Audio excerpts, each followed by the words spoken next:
One Zambia, One Nation, good evening. Thank you for joining us on the main news. I'm Hebert Mutabi, and our sign language interpreter is Obed Mambwe. We take a look at the top stories. The Anti-Corruption Commission has arrested Infrastructure and Housing Development Minister Ronald Chitotera.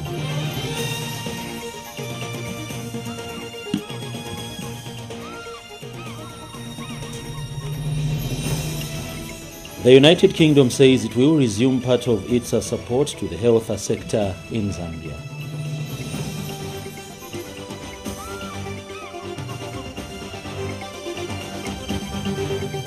Government bans the movement of animals and animal products in Chisamba following the resurgence of foot and mouth disease.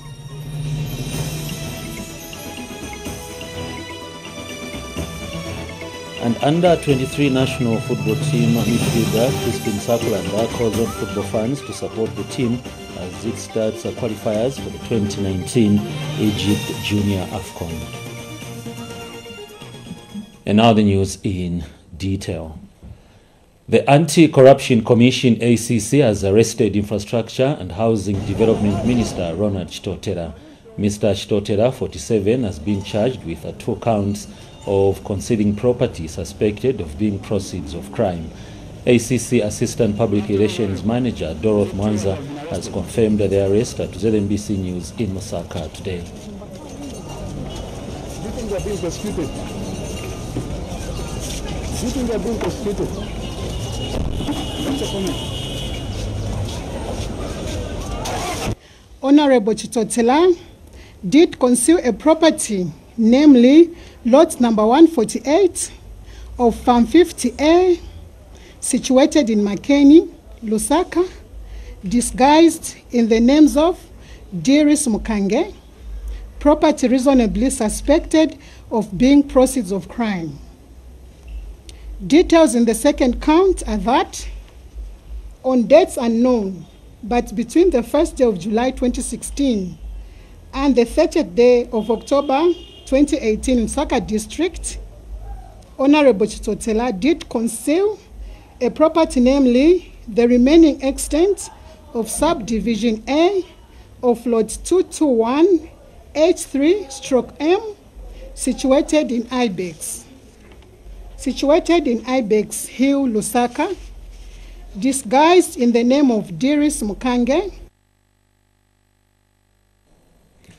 Meanwhile, Mr. Chitotera, who was accompanied by his lawyer, did not answer questions from reporters. And Transparency International Zambia TIZ has welcomed the arrest of Mr. Chitotera. TIZ President Ruben Lifuka says that TIZ believes that the ACC has done its homework and has sufficient grounds to effect the arrest. Mr. Lifuka has, however, appealed to President Edgar Lungu to relieve Mr. Chitotera of his ministerial duties to allow him attend to the matter. He told ZNBC News in a statement that it is desirable that the work of the ACC is not tied by having to deal with a serving cabinet minister. Mr. Lifuka has since encouraged the ACC and other law enforcement agencies to do their work without any fear or favor. Chinsali Deputy Mayor Martin Chitondo has written and issued a 24-hour ultimatum to the Attorney General for the impending Deputy Mayoral and Vice Chairperson's elections to be cancelled. In a letter issued to the Attorney General on February 4th, 2019 by his lawyers, Palan and George Advocates, Mr. Chitondo says that the elections are without legal sanctions and are null and void. Mr. Chitondo says that the Local Government Act Cap 281 of the Laws of Zambia, number 6 of 2010, cited by Local Government Minister Vincent Mwale, is in conflict with the Constitution. The Deputy Mayor, who is representing other Deputy Mayors and Vice Council Chairpersons, said that the decision by the Minister is ultra various. And Mr. Chitondo told ZNBC News in an interview today that failure to cancel the elections will attract a legal action in the Constitutional Court for determination. The act is in controversy with the Constitution, and if that's the case, it is now and void. The truth of the matter is that that act which was quoted by the minister was referred to by the old constitution. The new constitution does not allow any elections in between. We've written through our lawyer to the Attorney General to rescind that decision. The fact is that pronouncement of saying elections will be there, I'm sure is now and void, and we are waiting for the response. We gave the Attorney General a 24-hour ultimatum to rescind that decision. Efforts to get Attorney General Ricardo Kalaluka failed as his phone went unanswered. Yesterday, Minister of Local Government Vincent Mwale said all deputy mayors and vice council chairpersons who have served 2.5 years are not eligible to recontest their positions in the forthcoming elections slated for February 22nd, 2019. The United Kingdom UK says it will resume part of its support to the health sector in Zambia. British High Commissioner to Zambia, Fergus Cochrane-Diet, announced the development during the annual health consultative meeting with cooperating partners in Lusaka today. Mr. Cochrane-Diet said that the UK is pleased that it is resuming funding to the health sector because of the financial reforms that have been put in place. And Health Minister Chitaluchi Lufia said that the ministry will work to attain universal health coverage for all.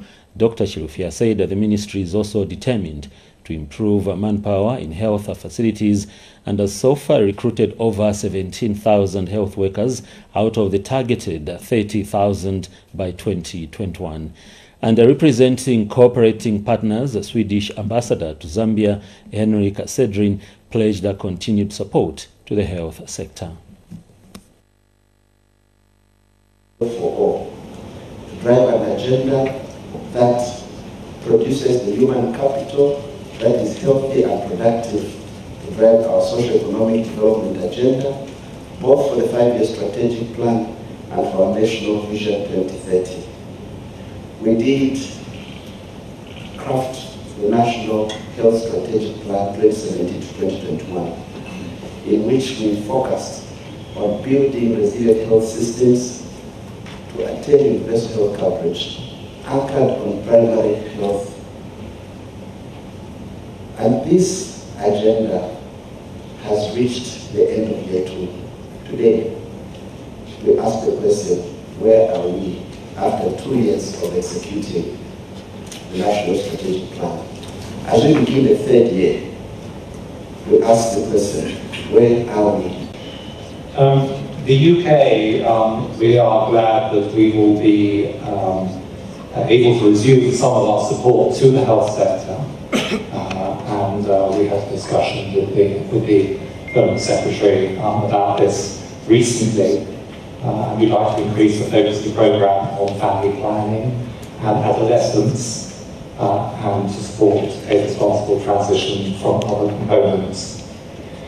This resumption of assistance follows the suspension of funds which we communicated to the Ministry earlier last year, and that was a result of serious concerns about the fiduciary risks of funding to government, given alleged fraud in the education and social credit transfer sectors. So I'm very pleased that we're now resuming our support, but obviously this is a concern to the UK and I think to other cooperating partners. President Edgar Lungu has held the first cabinet meeting for 2019. During the cabinet meeting, 2 national policies and other matters were approved. These are the National Monitoring and Evaluation and National Fire and Rescue Services policies. Following the approval of the National Monitoring and Evaluation Policy, Cabinet called for urgent government attention to monitor many programs and projects countrywide. With the approval of the National Fire and Rescue Services Policy, Cabinet emphasized that government must set up a platform for the enhancement of fire and rescue services. And Cabinet also approved the Tourism Master Plan for the period 2018 to 2038. The Zambia Tourism Master Plan serves as a 20-year practical development strategy to enhance the economic contribution of the tourism sector to Zambia's economy. This is contained in a statement released to ZNBC News in Lusaka today by Chief Government Spokesperson Dora Siria, who is also Information and Broadcasting Services Minister. Government has banned the movement of animals and animal products in Chisamba following the resurgence of foot and mouth disease, FMD. Ministry of Fisheries and Livestock Permanent Secretary David Shamlenge says that the disease that was contained last year has resurfaced in the eastern side of Chisamba. It has affected 185 cattle at Zambezi and Chisamba ranching and cropping. Dr. Shamlenge says that the ministry suspects that infected animals, contaminated vehicles or fodder may have moved the FMD virus from the outbreak area on the western side of Chisamba around Fringira and Zambif Kalundu farms. Meanwhile, Chisamba District Commissioner Martin Chowa has praised the government for the swift action to vaccinate the animals. The disease has resurfaced on the eastern side of the district across the rail line in an area that was regarded as a free area. So far, 185 animals are affected at the Zambezi and Chisamba ranching and cropping. Cattle on the eastern side across the line were left unvaccinated last year as they were falling outside the declared vaccination control zone. It must be noted that the foot and mouth disease FMD virus may persist in the dorsal cells of recovered animals for up to 3 years and is also resistant to some disinfectants. I still want to thank your office and the office of Dr. Sinkara for coming in so quickly, swiftly to assist the veterinary officers to do the NDIF. And that is something that we endeavor to thank you, sir. And above all, sir, we also want to thank His Excellency, the President of this Republic, Mr. Edgar Changarum, for the care that he has for his people, especially the Lulo. This is ZNBC TV1 Main News. We take our first commercial break. We'll be right back with more stories after the break. Stay tuned. We continue with the news. Community Development Minister Ori Papiri says government is determined to expand the social protection programs to reduce poverty. Ms. Piri said this during the launch of the integrated framework of basic social protection programs, which are aimed at improving coherence and creating linkages within the programs. She said this in a speech read on her behalf by Permanent Secretary in the Office of the Vice President Stephen Mwansa, who is also chairperson of the Poverty and Vulnerability Cluster. And International Labour Organization ILO Technical Officer James Kanuj said that the implementation of the integrated framework for basic social protection programs poses an enormous potential for improving the outcome. Meanwhile, representative of the cooperating partners, the Swedish Embassy First Secretary Jonas Wikström, said that the integrated framework will address the gaps in the social protection system.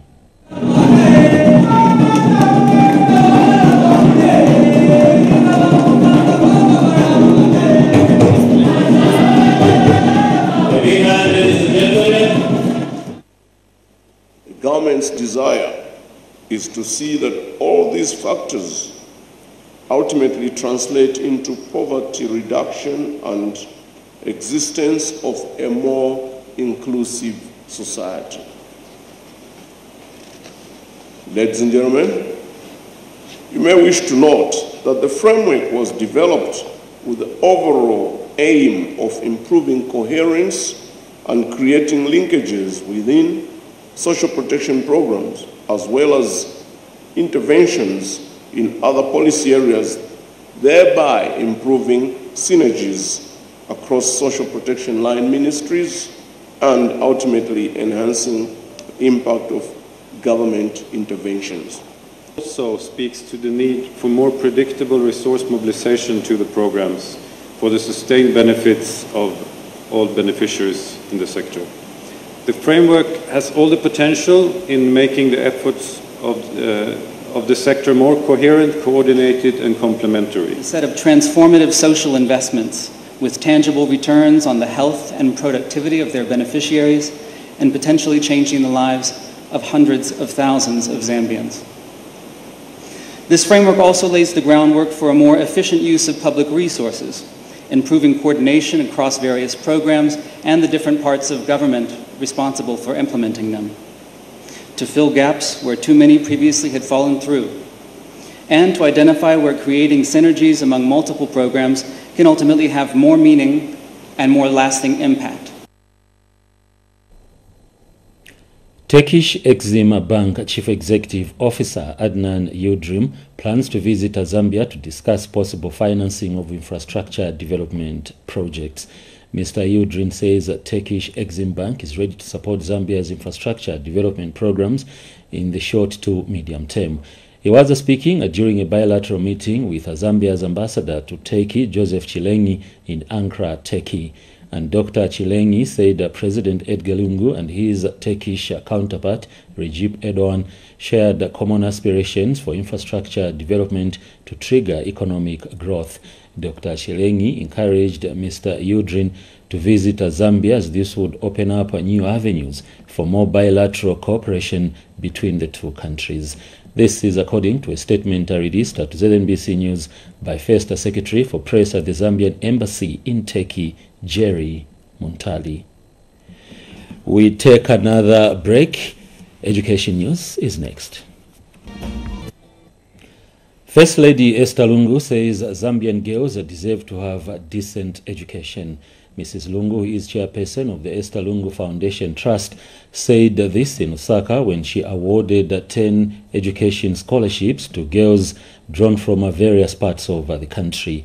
Mrs. Lungu explained that the scholarships range from grade 3 to 11 and that some of the girls are orphans while others have challenges with regards to access to secondary education.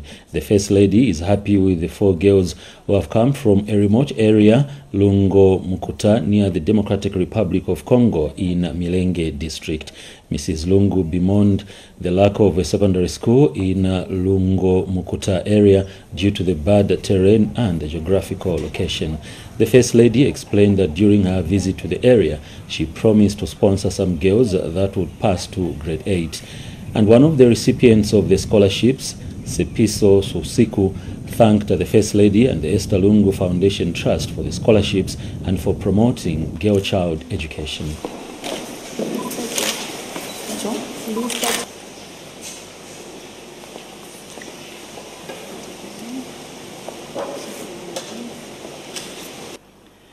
The scholarships range from grade 3 to grade 11. Let me hasten to congratulate you girls for the enthusiasm in pursuing your education despite the many challenges that you are undergoing. Some of these girls we are seeing, ladies and gentlemen, are orphans, total orphans, while some have had great challenges in accessing secondary education. Because we've made our education be more successful in life, we hope and pray that one day we'll be just like you and help others, just the same way as you are helping others. And thank you for promoting girl-child education. Thank you. Some teachers at Chikupi Primary School in Cashew district have allegedly shared land meant for school expansion. The land was offered to the learning institution by the local traditional leadership. The suspects are reported to have even started constructing houses on the piece of land, forcing the traditional leadership at Chikupi village to appeal for help. During a meeting held at the school, the traditional leadership asked Cashew District Commissioner Joseph Kamana to intervene in the matter. And Mr. Kamana said he will not tolerate teachers who are disrespecting the traditional leadership in the district. You do not want teachers, civil servants who don't respect traditional leaders. Because traditional leaders development metupanga mu areas omu. If we don't have avail land to government, how are we going to develop this education system? How are we going to have a clinic? Tubera kupempa kulimba tunopaka po school hapa. Mzatu that yes, school hapa fakani poni. Already example bakamba baidman hapa. Yachikupi secondary school because of your combined effort. Headman banale bakalata yole mbela bakoko. Ati either for being a headman, na it authorize land ya so school ati kaina title deed. Only school. Then kwa wata bwesa surveyor libe headman leo anaita na taoneko kapenda ba headman ba muzi bapezepo kapenda committee member kuna libe madai weka ba PTA chairman na ma teachers kapenda na ba counselor na ba The Ministry of Higher Education has welcomed the move by the Association of African Universities to share knowledge through information communication technologies. Ministry of Higher Education Permanent Secretary Mavuto Sakala says sharing information has become possible because of new innovations such as internet. Mr. Sakala said this in his speech read for him by the ministry's Principal Information Communication Technology Officer Richard Mwala. This was at the official opening of a 3-day workshop on managing academic knowledge through digital repositories in Lusaka. And a representative from the Association of the African Universities, Abednego Colete, said the universities must move away from using old libraries now that there is an emerging one which is electronic. Meanwhile, University of Lusaka Vice Chancellor Professor Pinalo Chfanakeni said Africa's intellectuals must take advantage of its own natural resources to spearhead the development on the continent through research. The overall goal of this training workshop is to share effectively the knowledge and skills to better or indeed add value to information management in higher institutions of learning. I'm reliably informed that this workshop has been designed to be practical, characterized with exercises to provide you with skills, as well as encouraging participation and exchange of ideas amongst yourselves. The key activities of the training workshop will focus on the setting up of institutional repositories, as well as sharing knowledge on information management practices. That is all we had in education news. Be sure to join us for more on Thursday. And now for the rest of the news. Police have warned that they will deal with any political party involved in violence. Deputy spokesperson Ray Hamonga says adequate police officers have been deployed to areas where elections are being conducted. Mark Zerigone reports. Campaigns in the Sesheke by-election have been characterized by pockets of violence involving political parties taking part in the poll. This has prompted the Electoral Commission of Zambia, ECZ, to send some officers to monitor the situation on the ground. ECZ Public Relations Manager Margaret Chimanse says the Commission will decide what course of action to take if violence persists. We are monitoring the situation very closely, and the Commission is at hand to make a decision if at all the violence does continue, in the sense that people are sitting down but they are not changing their actions. The Zambia Police Service have warned of stern action against perpetrators of violence. We are on top of things. Whoever is going to commit any acts of violence will be dealt with according to the full wrath of the law. And currently, like we had a situation in Sesheke, we are rounding up the persons that are behind this violence. University of Zambia political scientist and lecturer Alex Ngoma is concerned with the levels of violence recorded each time there are by-elections. The Electoral Commission of Zambia, as at now, doesn't seem to have capacity to deal with political violence. And therefore we need to undertake reforms that will give the Electoral Commission of Zambia powers to act. For instance, power to suspend any party that is involved in political violence from participating in elections. Mark Zerigone, ZNBC News, Lusaka. The Zambia Air Force, ZAF, says it is ready to partner with Italy to tap into that country's technological advancement. ZAF Commander David Muma has acknowledged that the Zambia Air Force has a number of aircraft manufactured in Italy on its inventory. General Muma also says ZAF has in the past trained some of its pilots in Italy. General Muma was speaking in Lusaka when Italian Defense Attaché to Zambia, Francisco Maria Ferrari, accompanied by Italian Ambassador to Zambia, Filippo Scamacca, called on him. The Italian Defense Attaché to Zambia is non-resident but based in South Africa. He is in the country to present his credentials to Minister of Defense Davis Chama. Thank you very much. Mind you about your business here today.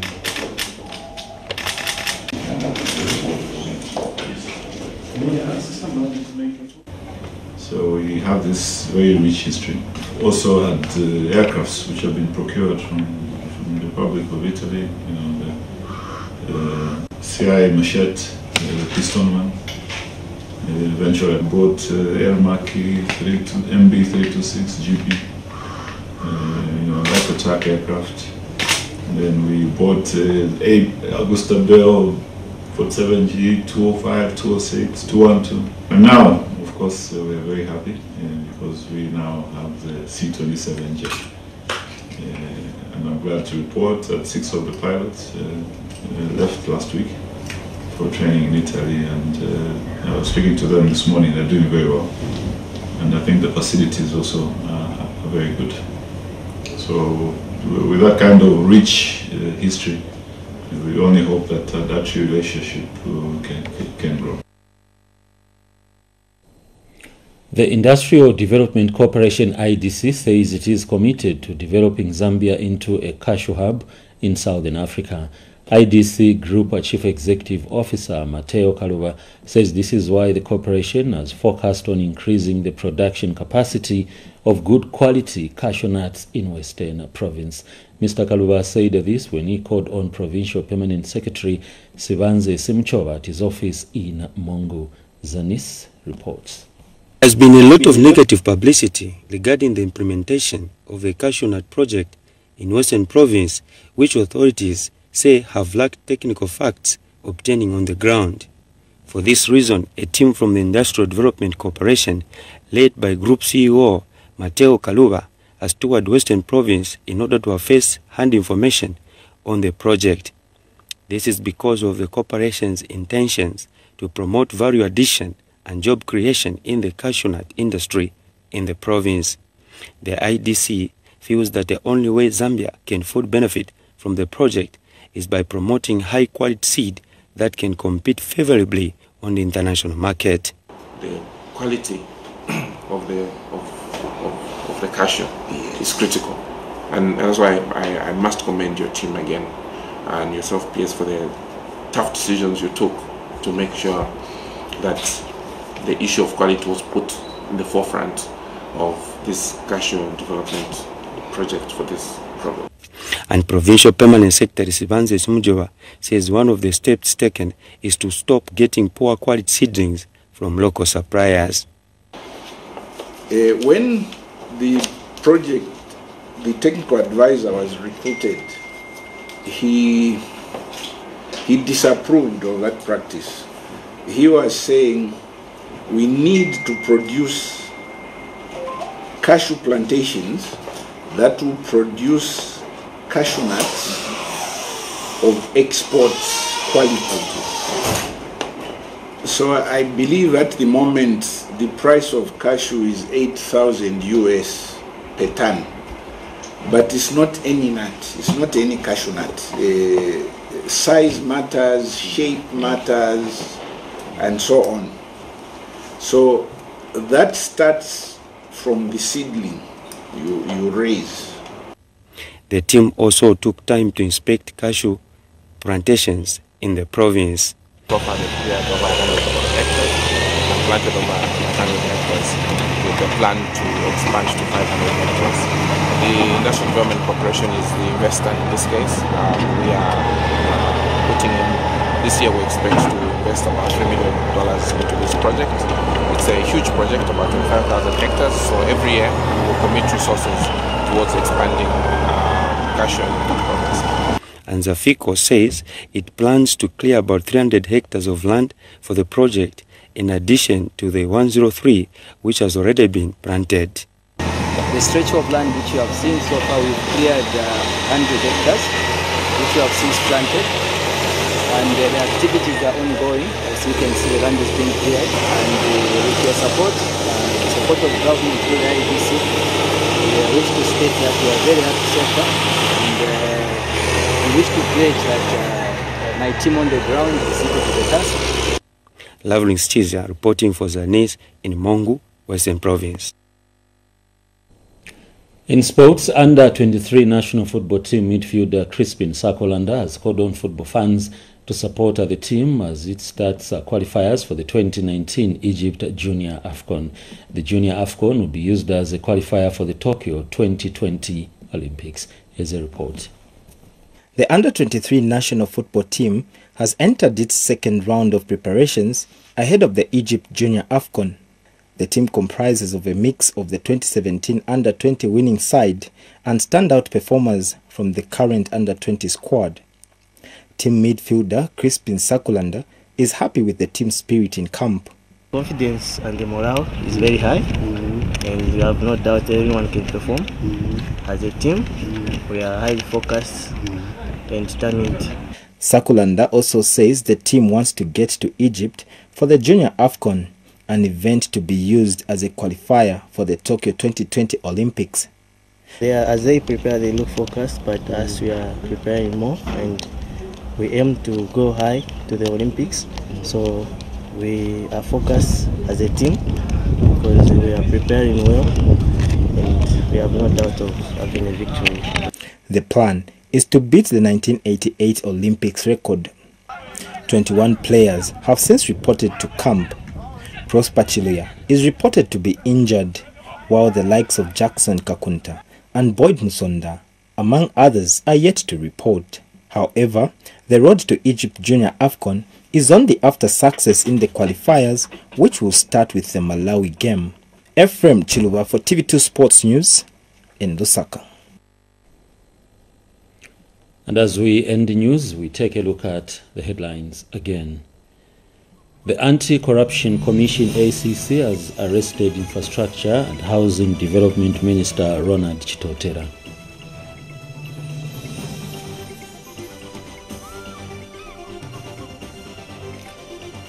The United Kingdom says it will resume part of its support to the health sector in Zambia.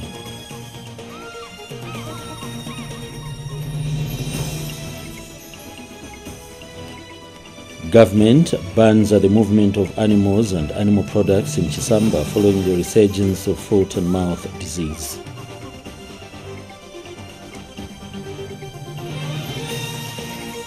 And under-23 national football team midfielder Crispin Sakolanda calls on football fans to support the team as it starts qualifiers for the 2019 Egypt Junior AFCON.